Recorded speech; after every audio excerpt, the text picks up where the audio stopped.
Hey, how are you? Welcome to Venice, Italy. Yeah, that's right, I'm back on my abroad shit. But no, I will not be filming a series here. It's a little too touristy and you can only film so many videos about riding around in a gondola getting Aperol spritzed up. That's why I'm hopping on a ferry and heading over to the Balkans. There's nothing like cracking a couple Ferry-Chino Grandes. Now, if you don't have a clue what the Balkans are, no worries, because thanks to Roman Focus, I was off to film a travel series over there. But if you want the short answer now, it's this peninsula. If you grew up in the early 1900s, you probably read about a lot of wars going on over there in the newspapers. And if you grew up in the late 1900s, you probably heard about a lot of wars going on over there on TV. But that's neither here nor there, as anyone I know who's visited the region in the last 10 years has absolutely loved it, and I needed to experience it for myself. While open for interpretation, most historians agree that the Balkans is comprised of these 11 countries, and on this trip, I'd be visiting 7 of them, starting with Croatia, for the sole reason it was the only one I could get a boat to from Venice.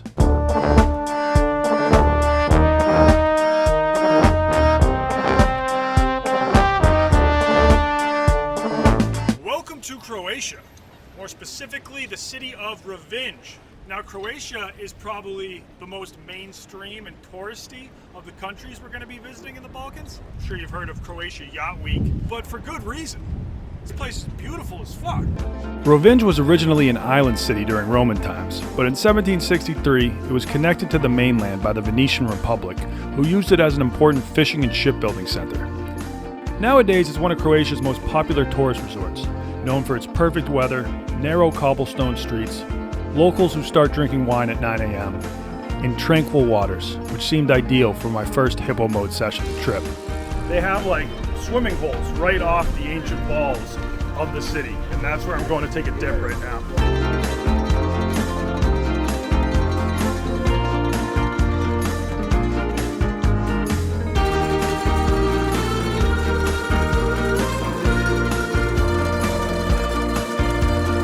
Splashing around in the warm turquoise waters of the Adriatic, I was in paradise.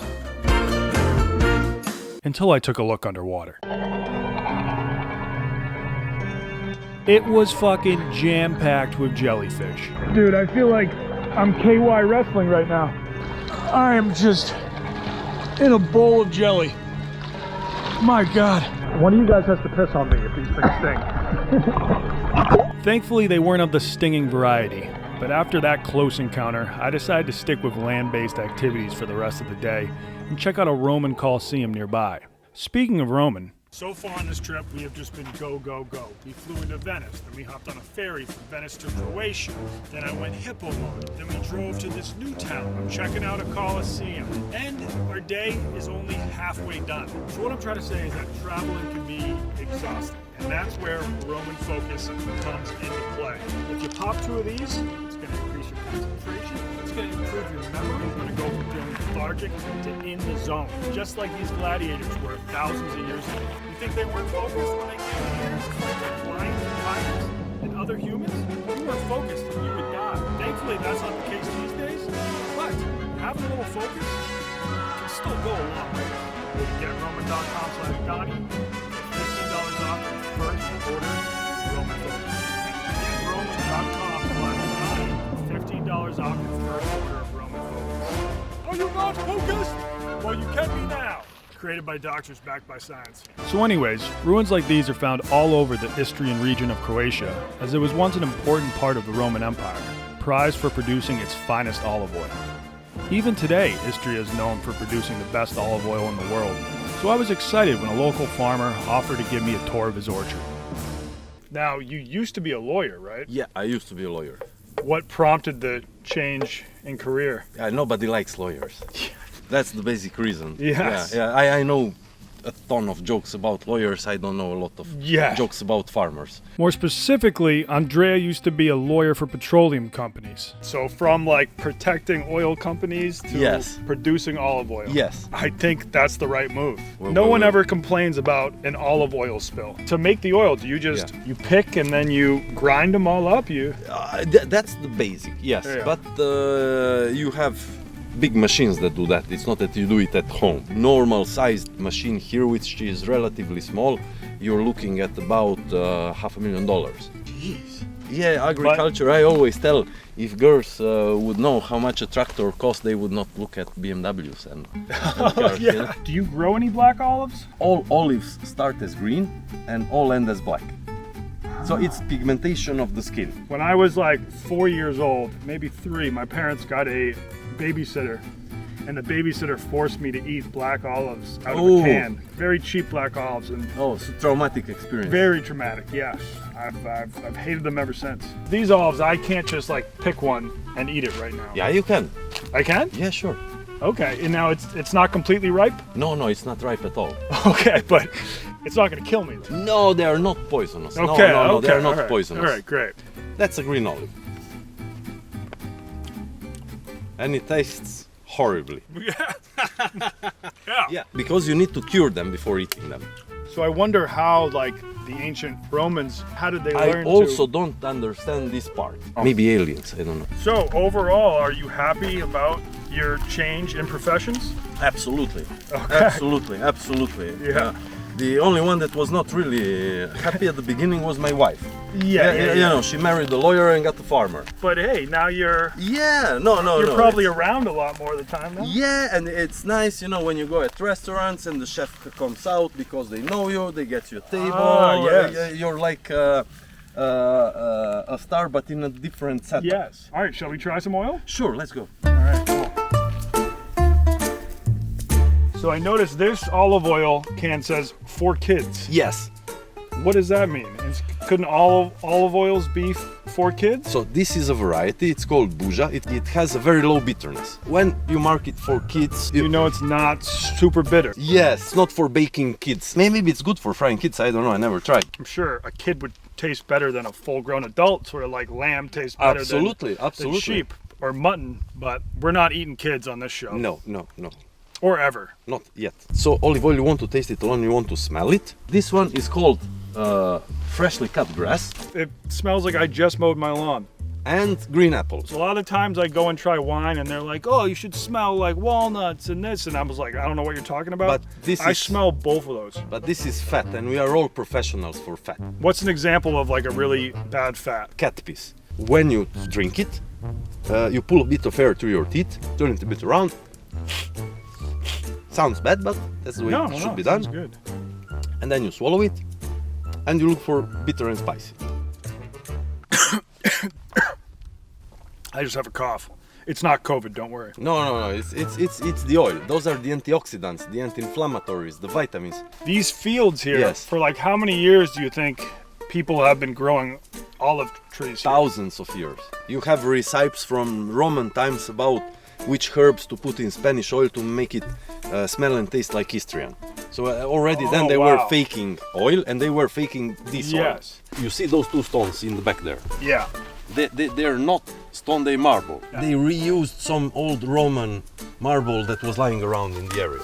This is like top area for growing olives. If you come to Croatia and you want the olive oil experience, you can drive out here and we'll show you around the orchard. Yeah, it won't be the worst thing happening in your life. If you're a kid though, don't come. Yeah. He may cook you. Sampling the finest olive oil on the planet had whet my appetite for the finer things in life. And lucky for me, the nearby town of Buzet is Croatian's truffle capital. So I paid a visit to the good folks at Wonton Tartufi, who had agreed to take me on a good old-fashioned shroom hunt with their truffle hunting hounds. It's a pleasure to have you. As every good adventure in Istria have to start with a good brandy, we will start also. It's early but never too early for a good brandy. We say here in Istria. Of course not. Cheers. In Croatian we say živjeli. Živjeli. Živjeli. Want to try another one? Yeah, sure. Yeah? I mean, I gotta try both. Now, we are here to do some truffle hunting, just to let you guys know, but First things first. yep. Little warm up in the morning. So you're today in Wonton Tartufi family, and I'm the third generation in our family dealing with truffles. So the whole thing started with my grandfather, and he was actually among the first people who discovered first truffles here in the area. Wow. It was in the 50s, 60s, and in that time people actually didn't know what truffle was.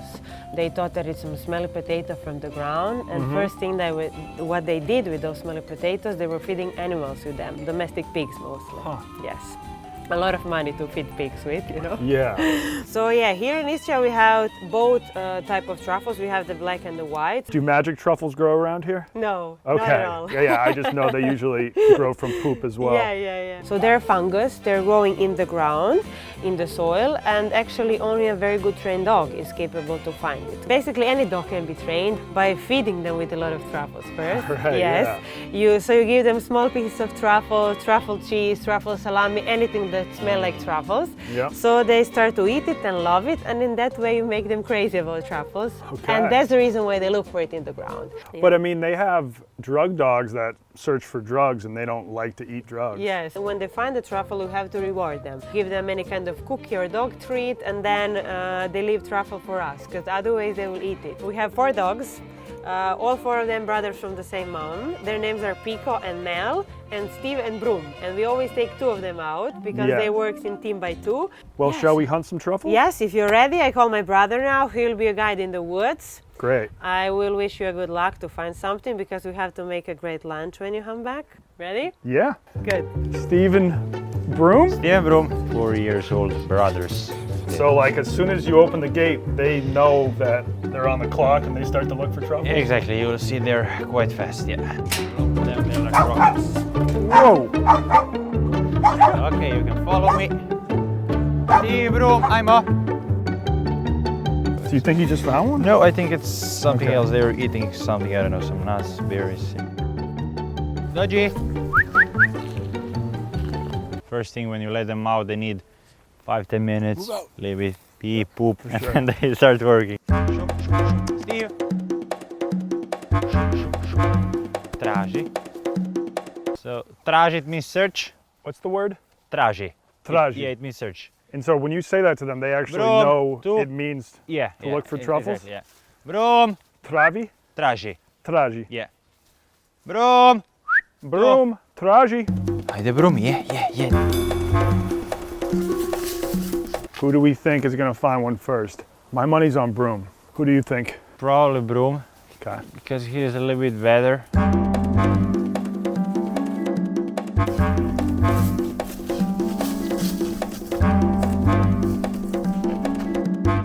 Stephen Broom scoured every nook and cranny of the surrounding forest without finding a truffle. But just when it looked like shrooms were off the menu, Broom zeroed in on a patch of dirt. And when I saw him scratch a couple times, knew we might be in business. Some treats. You think they found one? I'm not sure, we'll check. Do you usually dig pretty gently so you don't Yeah, damage it's more the like truffle? scraping than, yeah, than like a digging. scrape, Because yep. if you cut it, then you know it loses value. So Yes. yeah, you have to be careful. Feel like a paleontologist. Yeah, some of the truffles can be super small, so it's not that easy to find them. You need to spend some time, you know, checking, looking around, digging. Yeah. Your job's not done yet. Yeah, I think here is one. Yeah, that's a truffle. You can take it out. Here you go. Boom. Yeah. Well done. That was Shub, or what's his name? Broom. Broom. Yeah, Broom. Broom found Broom. it. Yeah. Well done, buddy. Bravo, Broom. They usually make 2-3 scratches with their paws. Yeah. And then they wait for me, you know, to help him 'cause to take it out. Yeah. That's yeah. pretty much all he did. He walked over, he did like Yeah. 3 scratches, 3 scratches, yeah. and you were keeping an eye on him. Yeah. If I did just hand this to him, he would eat it? Yeah, of course. Yeah, okay. Yeah. So don't do that. No, I won't. Well done, Broom. He just swept the whole woods and found a truffle. Here's the good one. Yeah, I didn't even check. I hope it's good. So you have to like touch it, and if it's firm, hard in structure, that's a good sign. If it's soft or spongy, then it's you know starting to be old. So that's how you check it. This is pretty hard. Yeah, so probably even if you know smell is, if they're Yeah. old and they they have a bit different smell, I mean you will notice. Smells good. All right, Steve, it's your turn. Steve is a little bit lazy this morning. Broom is carrying the team right now. Broom is always a little bit better. Yeah. Yeah. Steve will have his day. Every dog does. Steve has taken 30 pisses on this walk and found 0 truffles. Still love them though. So I go out at least once a day. They are working dogs, and it's important to spend some time with them every day. Be always practicing, training in the mood. Yep. That's important.